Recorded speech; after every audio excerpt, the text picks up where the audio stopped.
60% des Marocains sont d'origine berbère. Ils ont conservé leur dialecte, notamment dans les montagnes du Haut Atlas. Voici comment ils nomment les fourmis. Alors, si tu peux le dire, Eoutfan, s'il y a beaucoup, les fourmis, beaucoup de fourmis, on dit Eoutfan. S'il y a juste une fourmi, Yann Outouf, ça en berbère. Ces montagnes, dont le sommet est le Toubkal à 4167 mètres, forment une barrière. Plus au sud, nous sommes aux portes du désert. C'est un peu avant les dunes de sable, dans un oued, que j'ai pu observer les premières cataglyphis Bombicina. Un oued, c'est un cours d'eau qui demeure sec toute l'année, mais peut charrier, lors des fortes pluies hivernales, l'eau vers la mer. Les cataglyphis Bombicina ont un système de navigation très perfectionné qui fonctionne avec la course du soleil et leurs ocelles. Elles peuvent aller jusqu'à 600 mètres de leur nid, courant jusqu'à 1 mètre par seconde.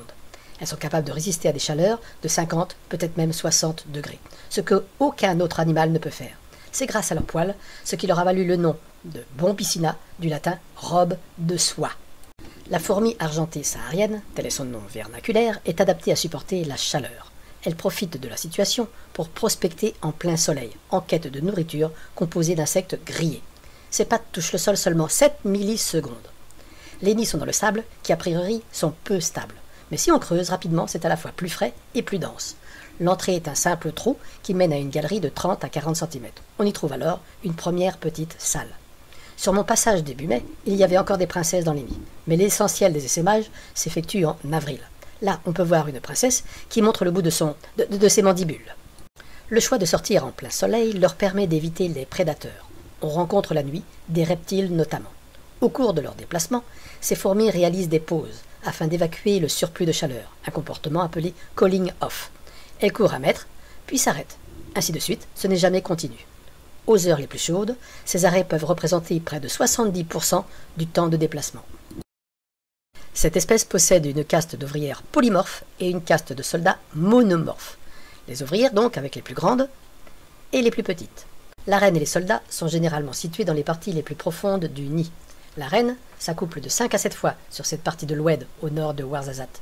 Davantage dans le désert de sable, au milieu des dunes, 6 à 14 fois. Résultat, plus de spermatozoïdes, plus d'ouvrières, les colonies seront davantage populeuses.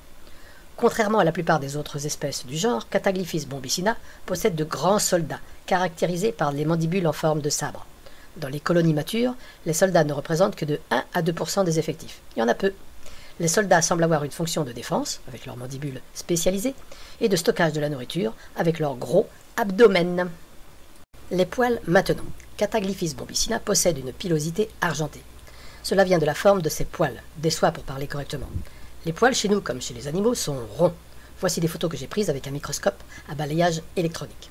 Si un rayon lumineux l'atteint, il passe à travers. Pour notre fourmi saharienne, il est triangulaire. Des travaux menés par Quentin Willot et Serge Aron, le lien est dans la description, en attestent. Si un rayon lumineux y passe, il sera réfléchi sur la base du triangle.